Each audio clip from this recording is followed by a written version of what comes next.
¿Escucharon hablar de la ANEAES? Qué importante es la ANEAES, que tiene que ver con la Agencia Nacional de Evaluación y Acreditación de la Educación Superior, que tiene que ver con la acreditación de las carreras. La campaña se llama Acredita tu Futuro, una iniciativa que busca orientar a los estudiantes para que elijan carrera con respaldo, estándares de calidad, asegurando que su formación tenga reconocimiento académico y profesional.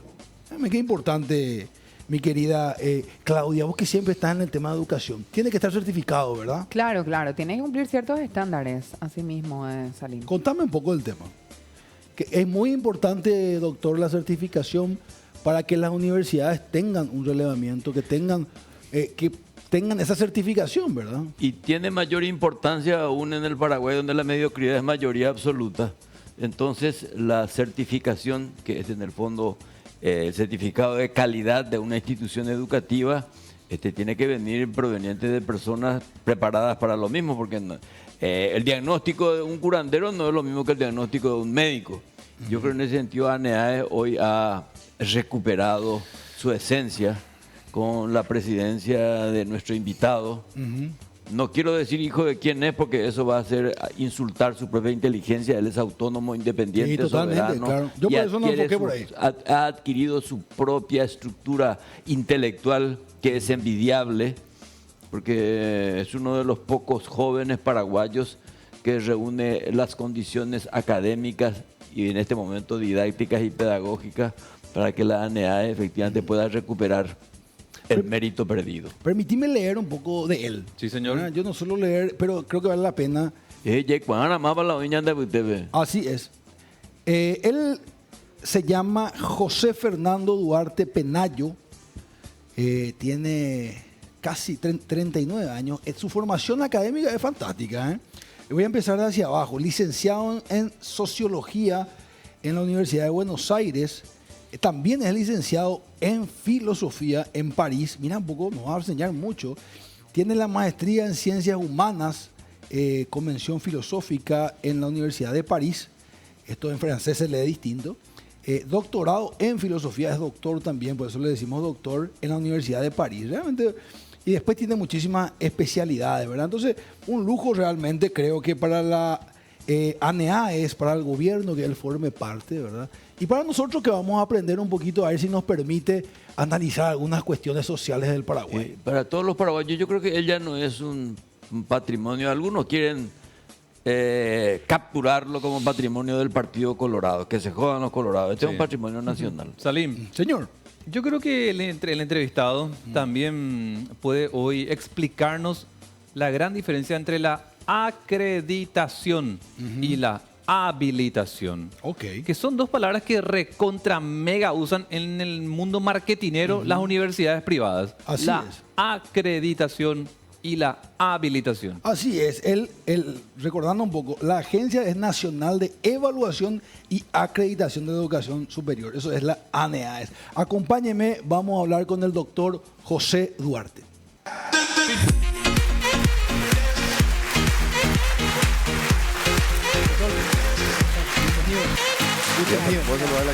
Ahí están.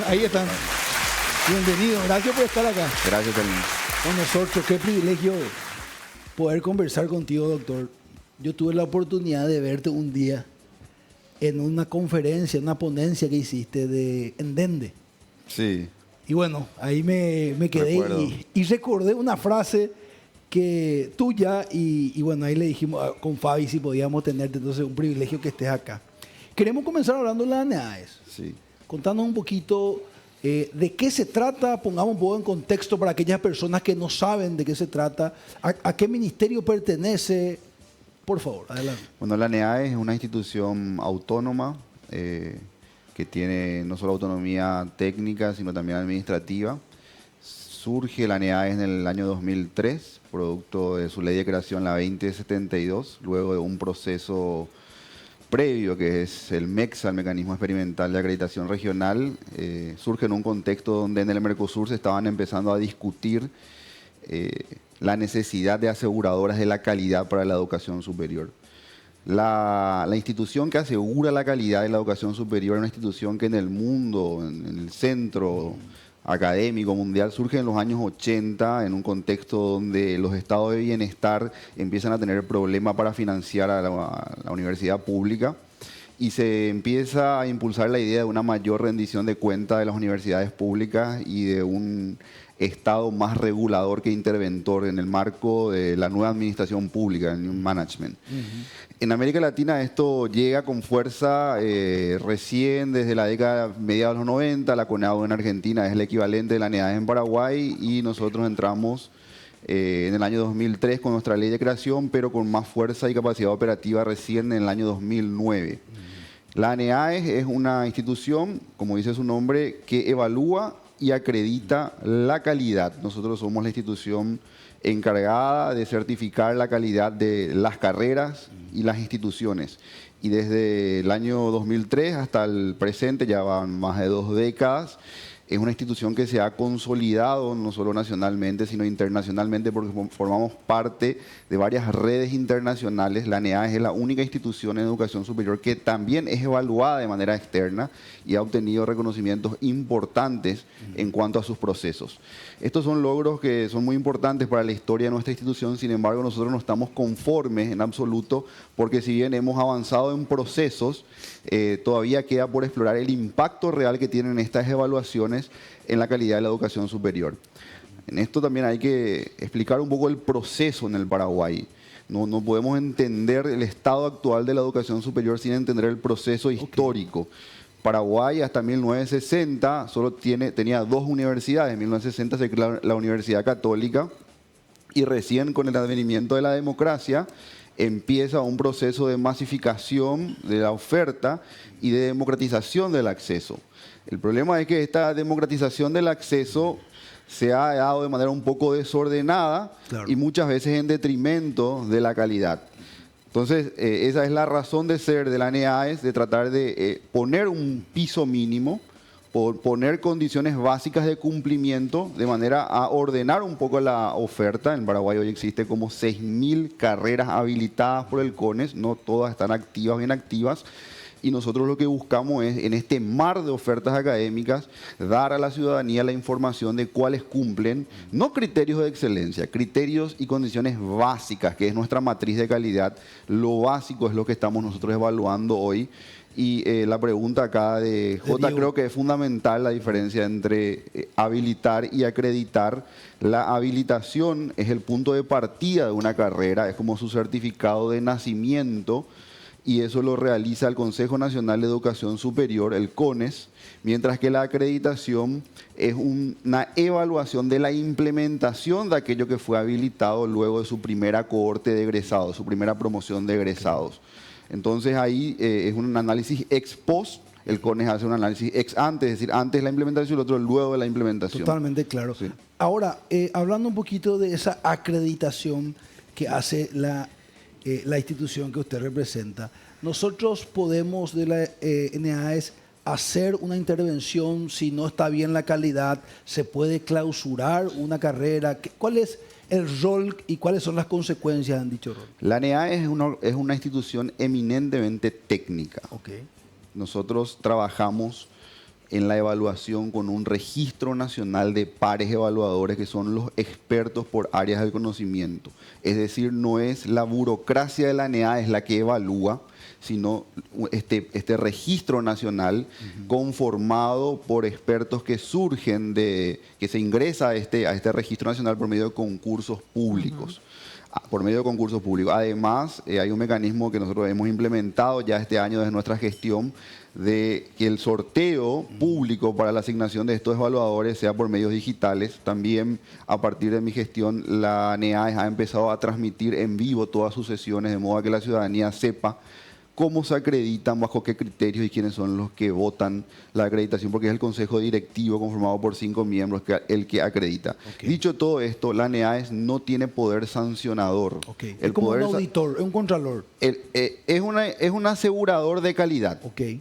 Que evalúa, y esa evaluación tiene 3 resultados posibles: la acreditación de la carrera, la postergación si esa evaluación ha dado como resultado cuestiones que pueden ser subsanables, entonces eso se posterga, y la no acreditación. En todos los casos, nosotros tenemos que entender que hay que generalizar la cultura de la evaluación y la cultura de la calidad. No acreditar o postergar no es una tragedia, porque ambos resultados generan planes de mejoras y establecen un camino a las carreras para ir mejorando, ir progresando, ir madurando en calidad. Lo que es algo trágico son las carreras que eluden los procesos de evaluación debiendo hacerlo, porque por el artículo 2 de la ley 2072 hay carreras que están obligadas a acreditar, que son las carreras reguladas.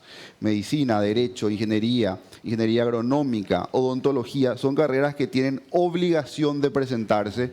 Y a mí no me preocupa que las carreras no acrediten, me gustaría que vayan acreditando cada vez más carreras. Lo que me preocupa es la inmensa cantidad de carreras que eluden y no se presentan a estos procesos de evaluación y que no tienen sanción.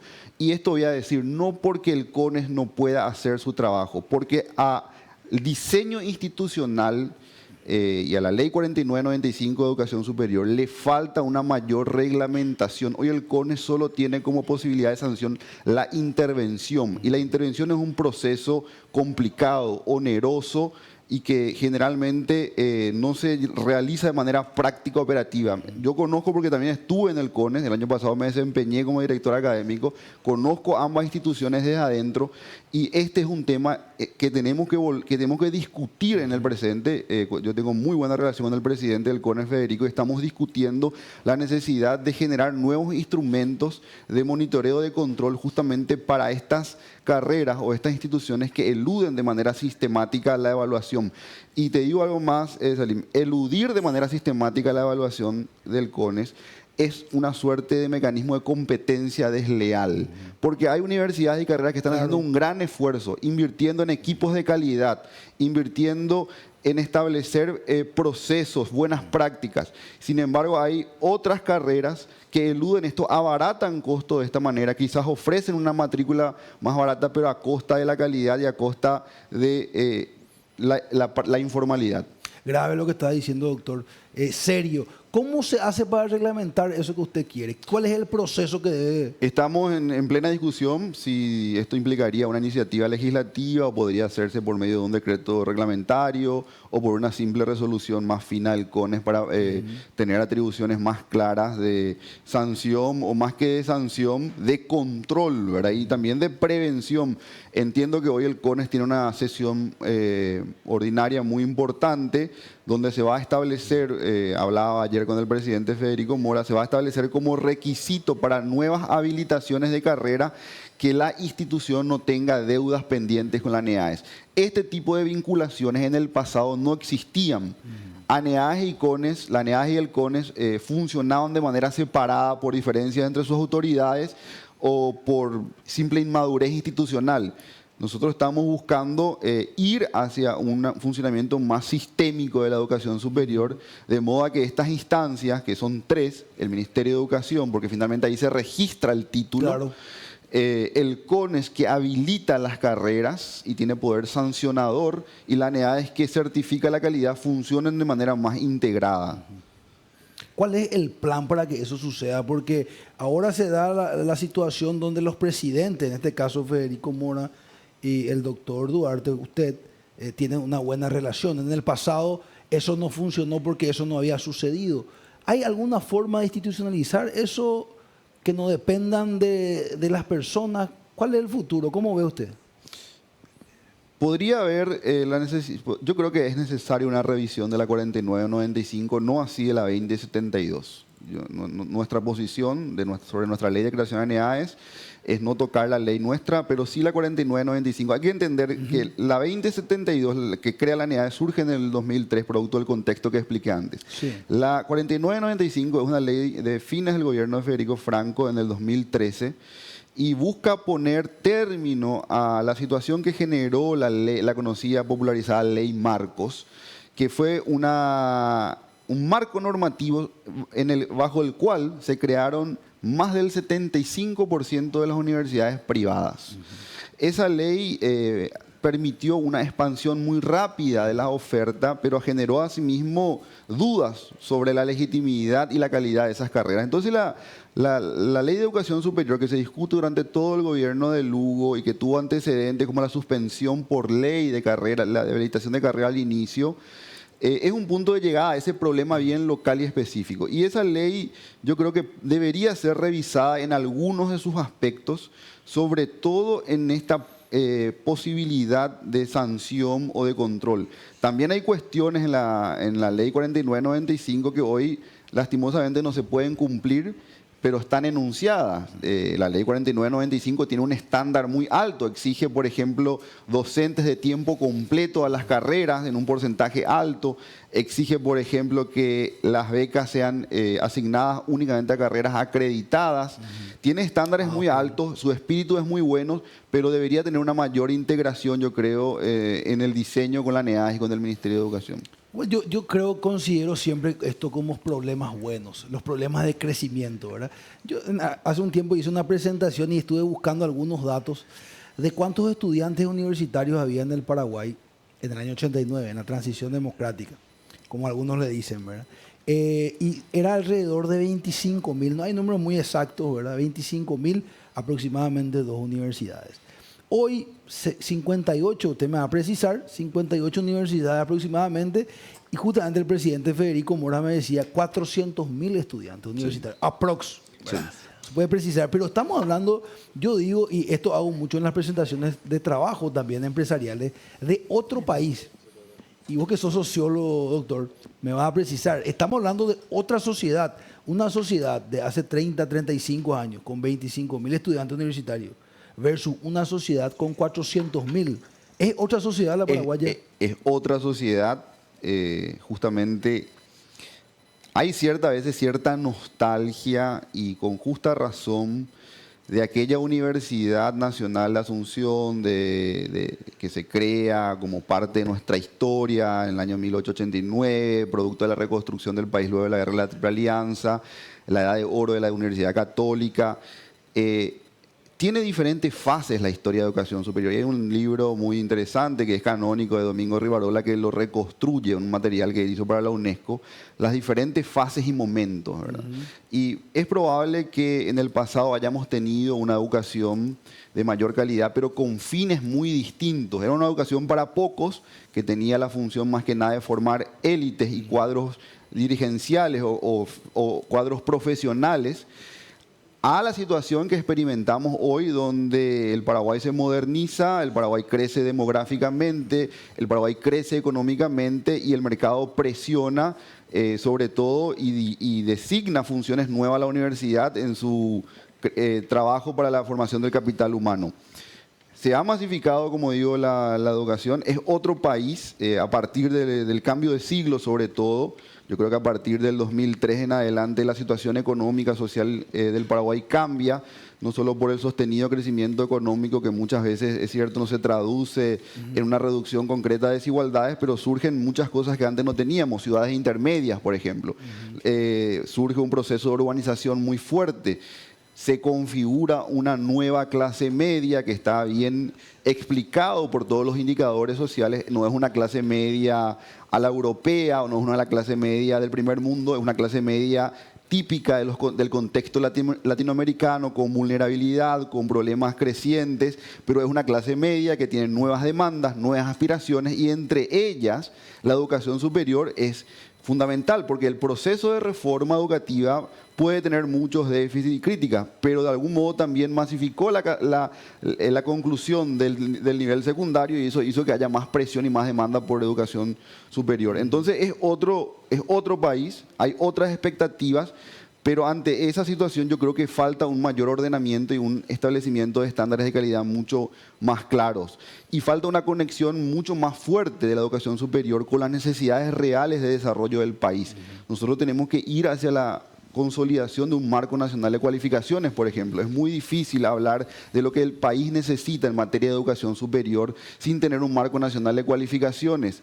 tenemos que ir hacia un uso más concreto de datos, de los datos, de las características regionales. Tenemos que ofrecer ofertas mucho más pertinentes, mucho más especializadas, de acuerdo al perfil y la identidad de cada carrera. No todos pueden ofrecer lo mismo, no todos deberían ofrecer lo mismo. Y en este sentido, nosotros este año estamos consolidando en la NEAES un sistema de evaluación por fases, que es finalmente el modelo de la educación superior para el futuro. ¿Qué significa un sistema de evaluación por fases?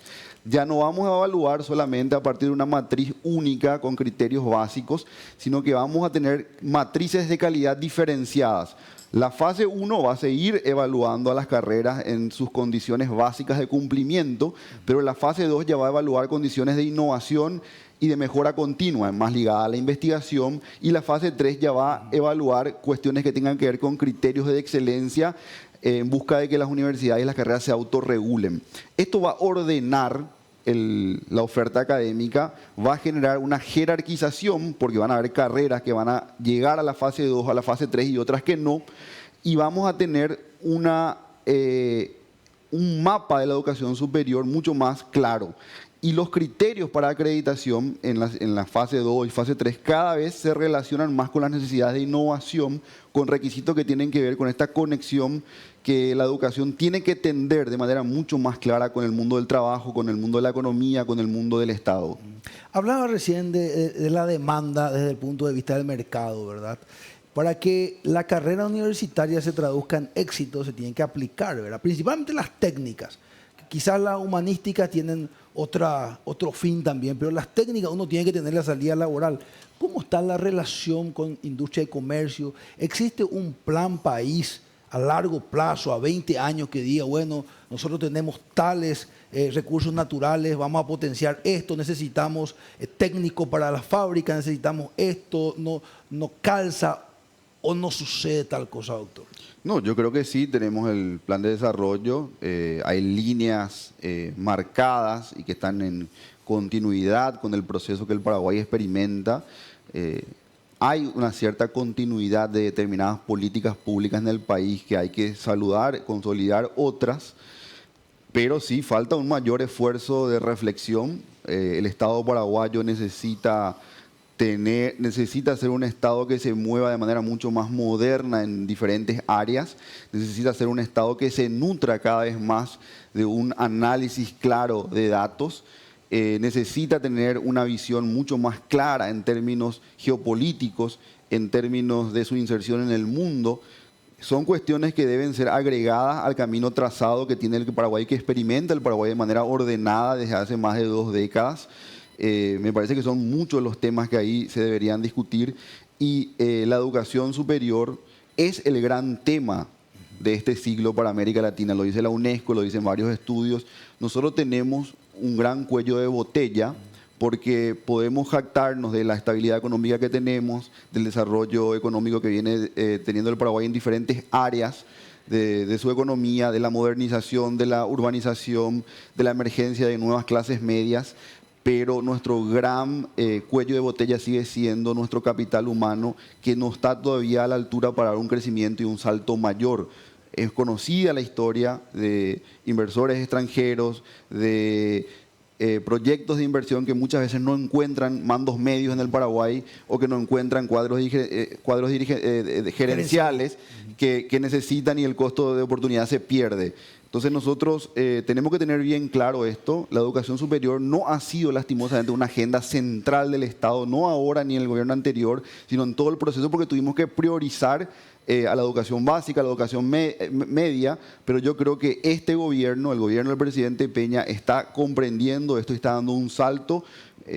Yo celebro, ayer se entregaron prácticamente 7.000 becas por primera vez, esta cifra desde el inicio de las becas de Itaipú, allá por el 2005, el Estado ha saltado a 7.000 becas. Yo espero que esto se expanda aún más, que el valor de las carreras acreditadas juegue un rol cada vez mayor en la asignación de esto. El programa Hambre Cero es un programa muy ambicioso porque la educación finalmente tiene que estar articulada en todos sus niveles. Yo creo que el gobierno comprende esto y hay que seguir profundizando y volviendo un tema de agenda mucho más claro, una política de Estado a la educación superior.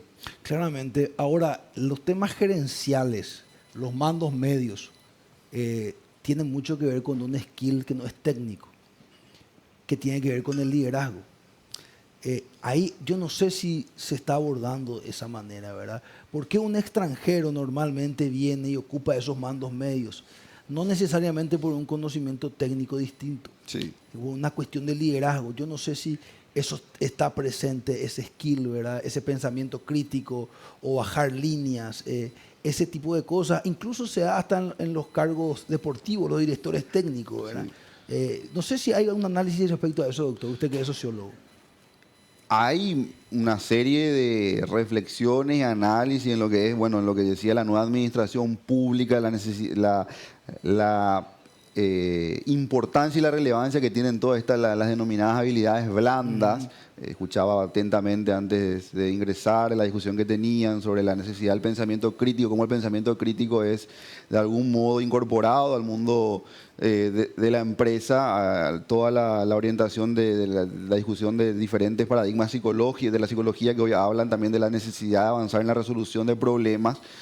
Sí debería ser una preocupación más clara, yo creo, del Estado y sobre todo nuestra, como instituciones que certifican y evalúan la calidad, la incorporación de estos indicadores. Ahora, nosotros tenemos ciertos límites, ¿verdad?, Claro, marcados por la autonomía universitaria, pero sí tenemos indicadores que buscan medir con más claridad el desarrollo de estas competencias, ¿verdad? Finalmente, lo que se juega detrás de todo esto es el famoso y conocido enfoque por competencias, ¿verdad?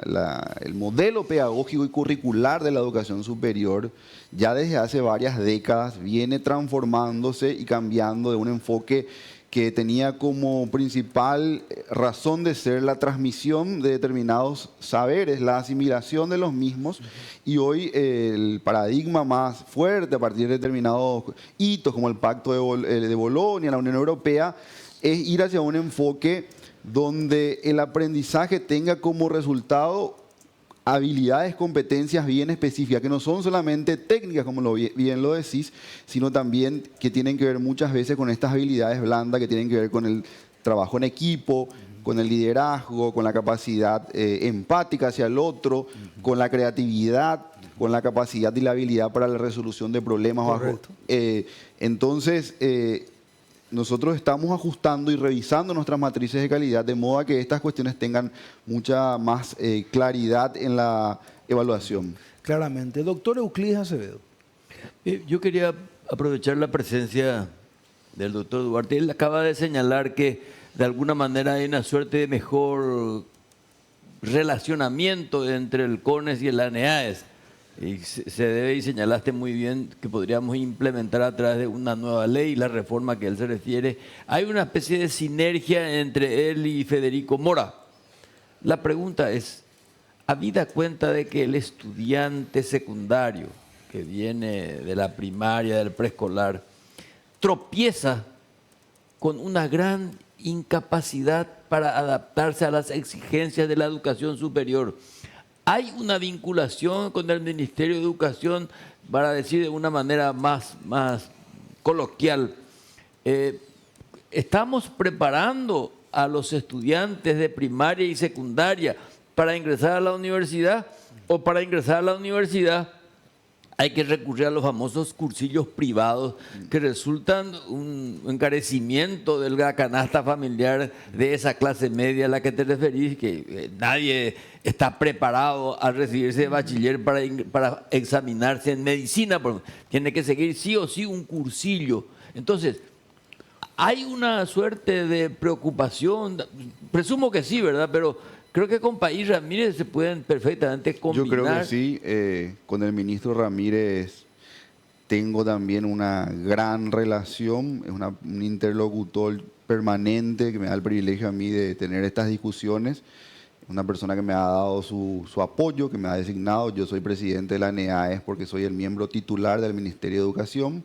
La ANEAES tiene un consejo que se integra de esa manera, un miembro del MEC, un miembro de las universidades públicas, privadas, asociaciones profesionales y gremios de la producción.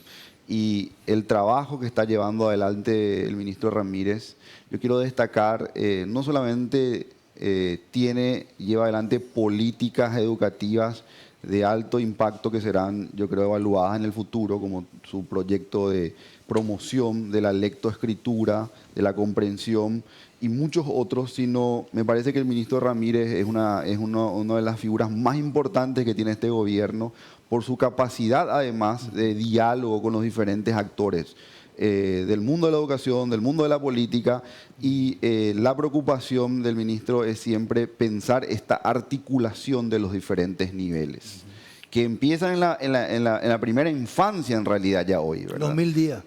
Claro, y esa articulación tiene que volverse cada vez más coherente, cada vez más sistémica y cada vez más objeto de una planificación. Y la rectoría del MEC sobre la educación superior tiene ese objetivo. No debemos olvidar que el año pasado se produce un cambio en la 49-95, que es un primer paso para una discusión más amplia, donde el MEC asume la presidencia del CONES.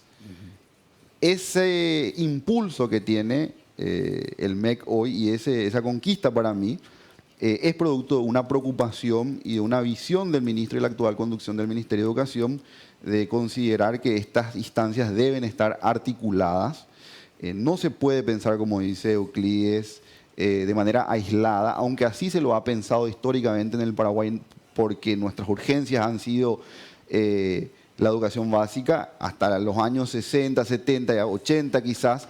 El título de bachiller era casi un título terminal, ¿verdad? Sí. Sonaba bien y todo.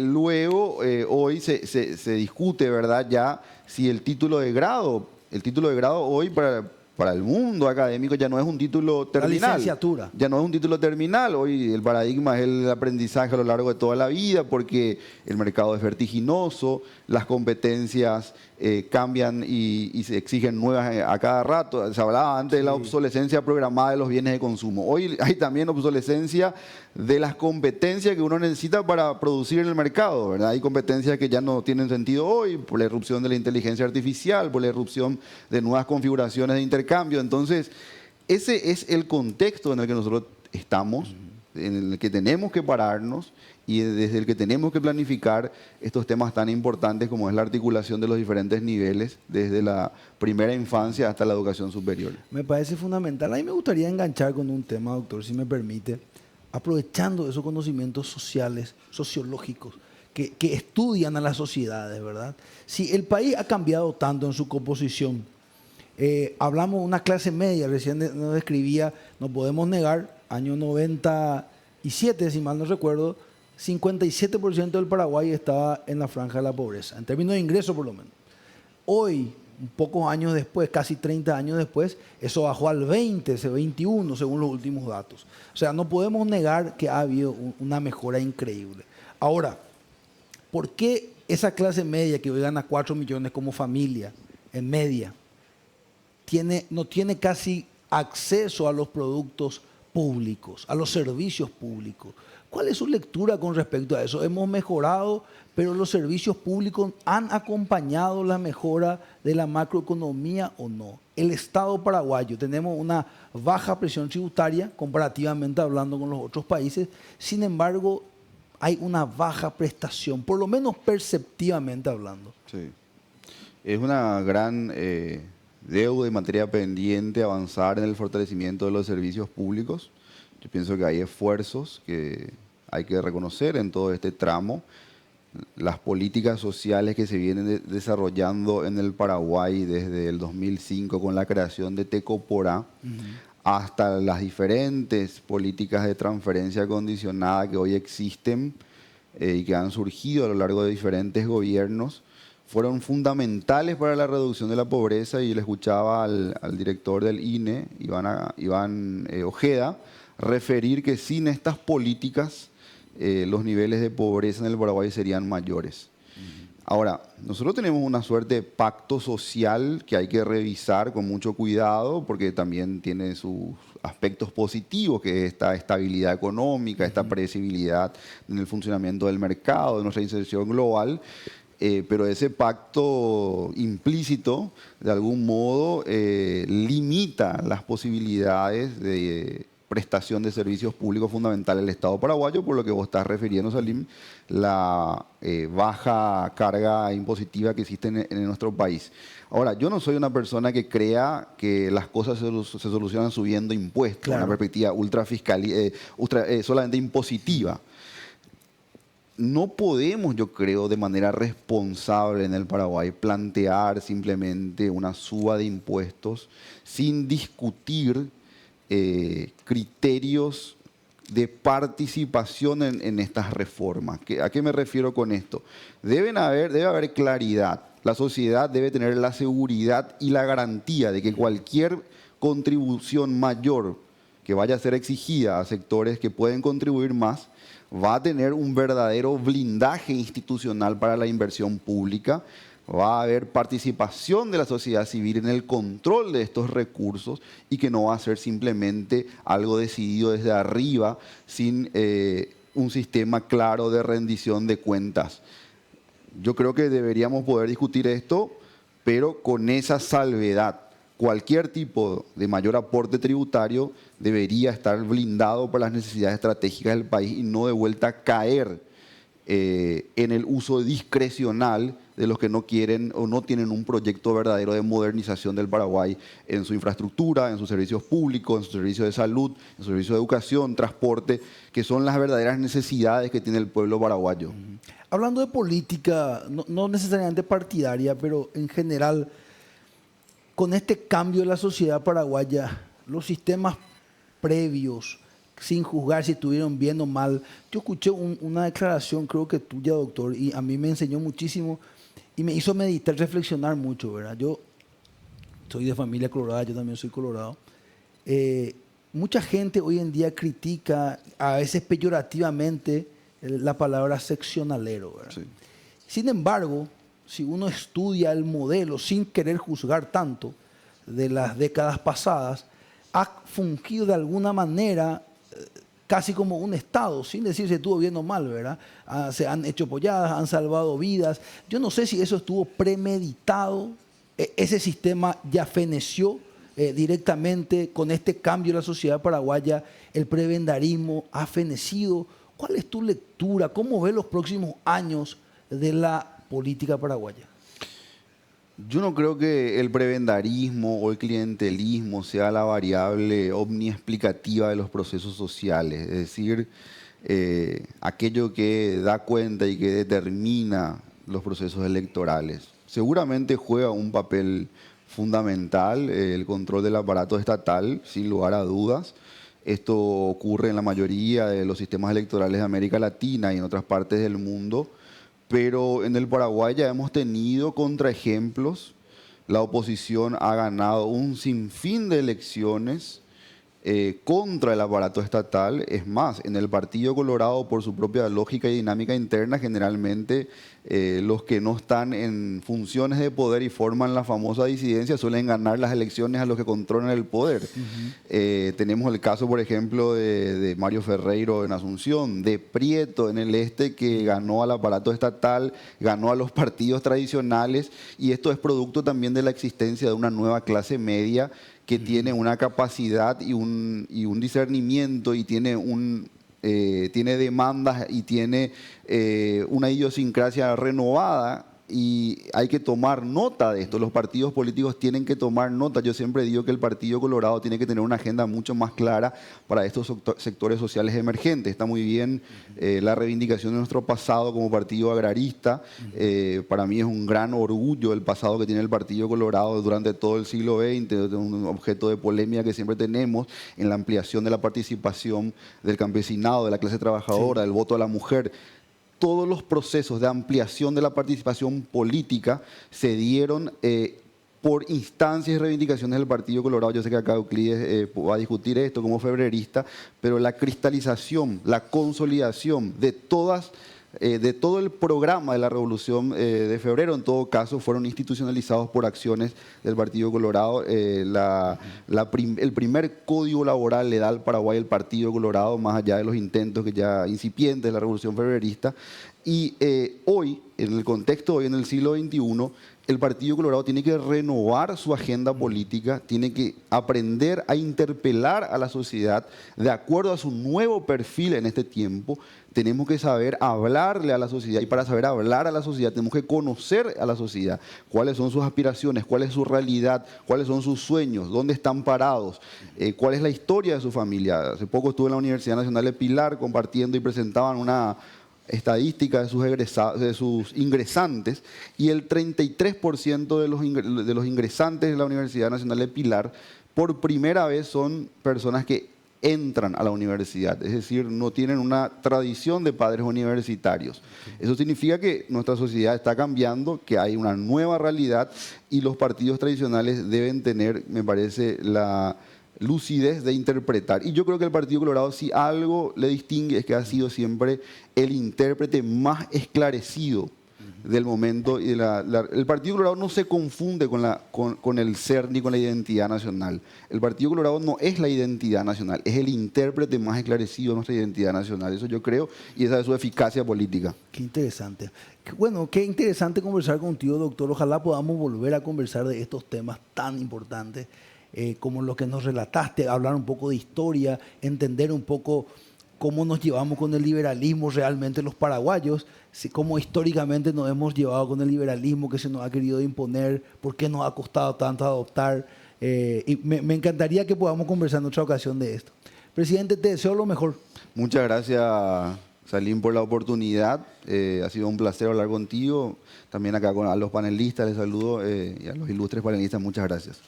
Estuvo con nosotros el doctor José Duarte Penayo, presidente de la ANEAES.